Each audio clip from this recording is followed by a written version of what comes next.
Bonjour à tous et bienvenue sur Forex Full Time pour notre analyse et prévision de la paire euro-dollar pour le lundi 6 juin 2011. Donc jeudi, on avait dressé une zone importante qui était les 61% de Fibonacci du mouvement baissier en 4 heures qui se situait vers 1,4550 et on avait dressé deux scénarios à préférer, donc soit suivant la théorie du Fibo, soit on casse ces 61 avec force et conviction et on ira rejoindre très rapidement les 100% qui se situent à 1,49 à 49,50. Soit les cours sont maintenus sous ce niveau et donc on poursuivra le mouvement baissier engagé depuis 1,49,50 vers 1,39,70.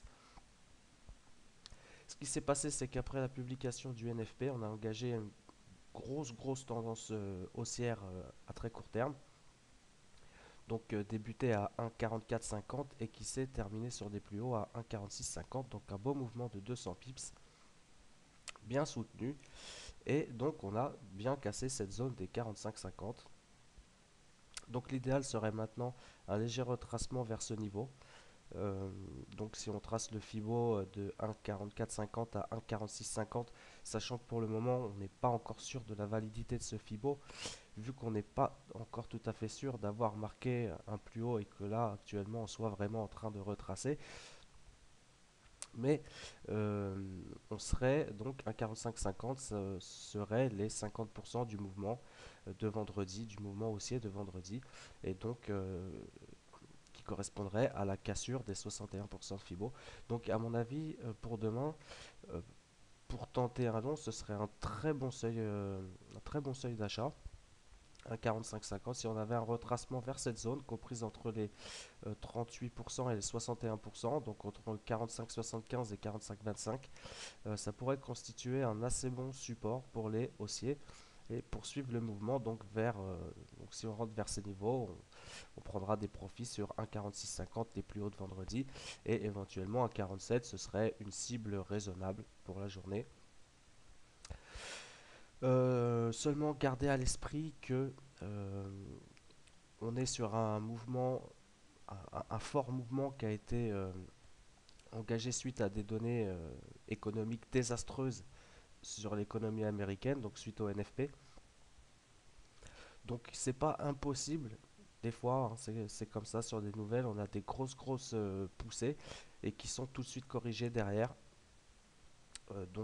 Simplement une exagération du marché et donc qui sont corrigées le lendemain ou le surlendemain, hein, parce que un jour ou 2 jours sur le marché, ça reste quand même un environnement assez court terme.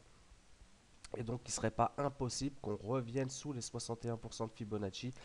Euh, pour repasser short, il faudrait vraiment retracer les 100%, donc repasser sous 44,50 pour être vraiment sûr d'avoir une entrée short.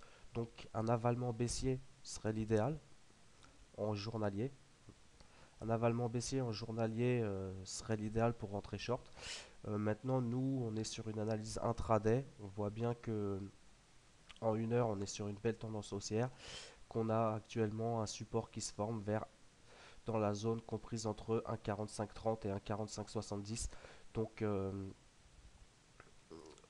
au niveau de l'analyse intraday, on préférera acheter sur le niveau donc qu'on a défini à 1,4550 pour demain.